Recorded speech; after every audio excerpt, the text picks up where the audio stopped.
Welcome to another video. Thank you for joining me. My name is Mirjana Pasakis, artist and oil painter, totally in love with color.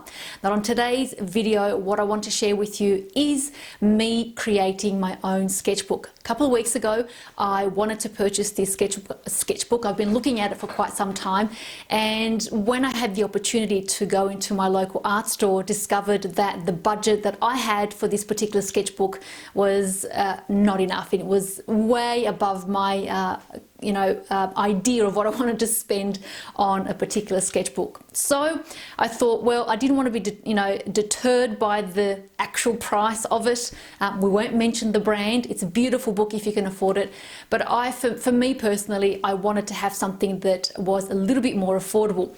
Now the whole idea of why I wanted this particular sketchbook is that it was already a burnt umber or sienna, or whatever color you want to call it. Basically it wasn't white, and so when I go out and take ideas or sketch, I just didn't want to have the challenge of having a white piece of paper. And if you've the whole concept of white and reflecting and not being able to see tones properly, that's why I wanted this particular sketchbook. So long story short, I pretty much found a workaround and have decided to make my own sketchbook.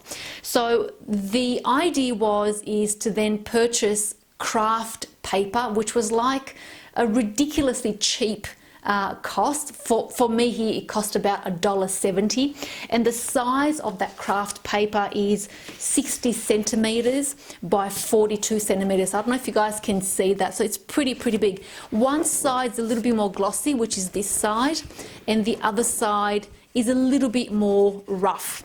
So that's about 60 centimeters by 42. So again, the idea is that when I'm outdoors, I wanted to have the most minimal amount of art equipment with me. I didn't want to carry any more than I had to.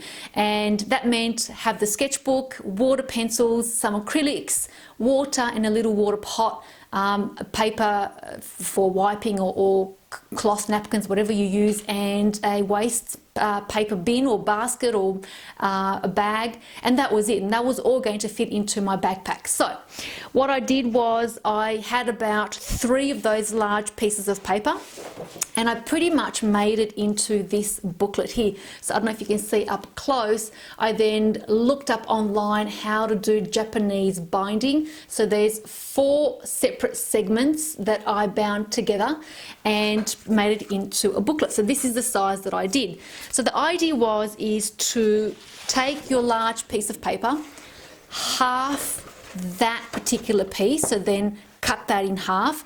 Once you got that half, then we halved that again, and then you ended up with pretty much like that size there.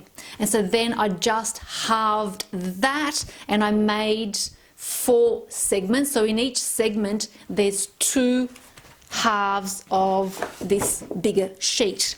I then used a hole punch that I had from years ago and pretty much created 4 separate holes at the bottom, and then again used the Japanese method of binding your own booklet.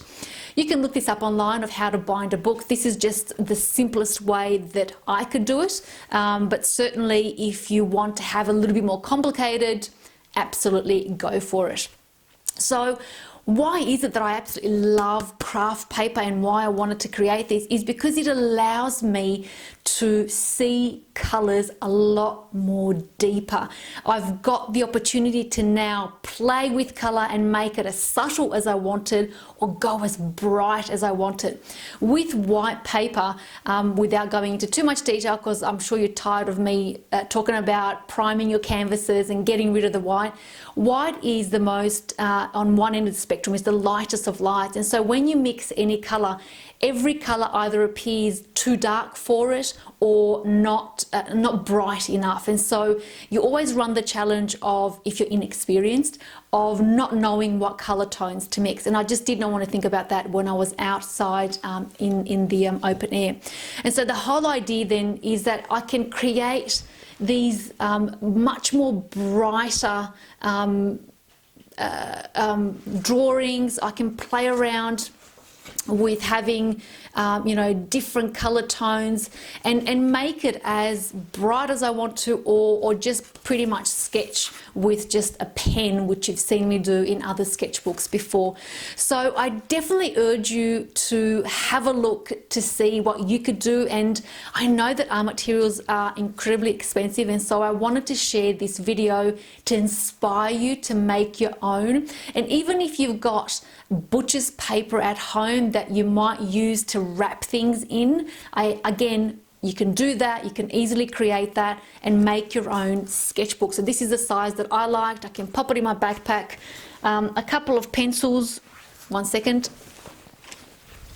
There's my pencil case, water, and my little water pot, and that's pretty much the stuff that goes into my backpack. I really like keeping it simple. I don't want to overcomplicate anything, particularly when I'm outdoors, and sometimes you have to deal with a variety of different things.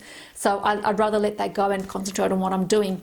The reason why I also liked craft paper is because it is a little bit thicker as well, which means that I can apply the lightest of water tones on it, or I can really go heavy and apply a lot of acrylic on it, and it's not going to affect the drawing that I did at the back here. So that's the benefit of craft paper, and that's why I wanted to pretty much go down that road versus use anything thinner. Again, that big sheet that I purchased from the art store is $1.70, which is 60 centimeters by 42 centimeters, which I think is an absolute steal.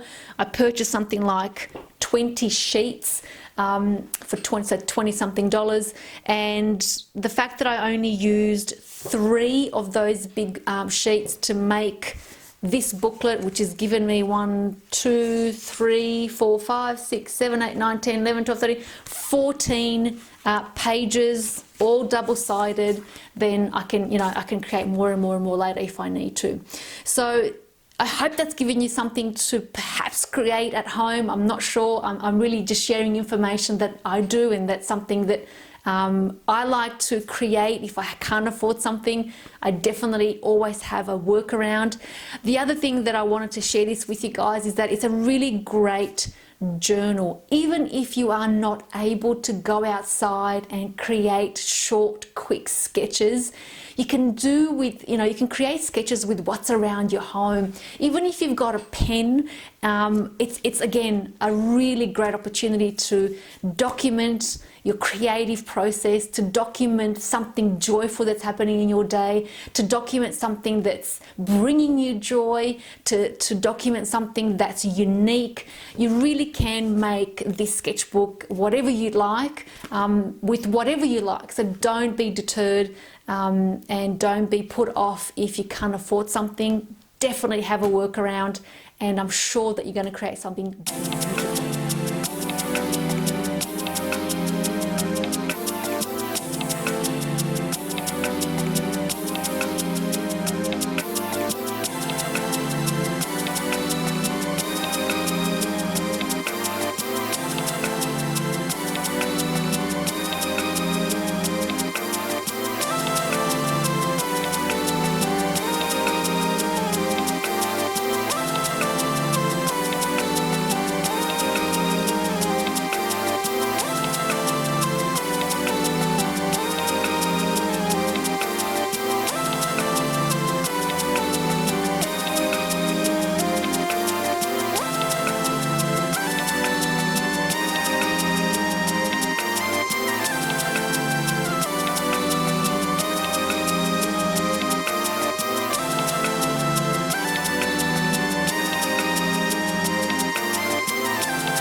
any questions to do with the process, please let me know anything at all regarding the art process, creating the booklet, paint process, what paint do I use. Absolutely more than happy to share it with you guys. It's incredibly cold here in Canberra at the moment, so thus the ghetto. It's sunny outside but very cold and incredibly windy, so sitting outside is just not an option at the moment, but certainly I'm hoping that in the next couple of days the weather might improve and and might give me the opportunity to go out and create some more sketchbooks. If not, I will fill my pages with things that are around my home and create some beautiful memories. I thank you wholeheartedly for tuning in and for supporting this channel. I wish you an absolute incredible amount of love, light and joy, and hope that you guys are keeping an absolutely brilliant, healthy, creative state of mind. As I've always said, please let me know if you've got any questions. More than happy to help along on your journey. And as always, I wish you a beautiful, healthy, creative now moment. And until next time, bye guys.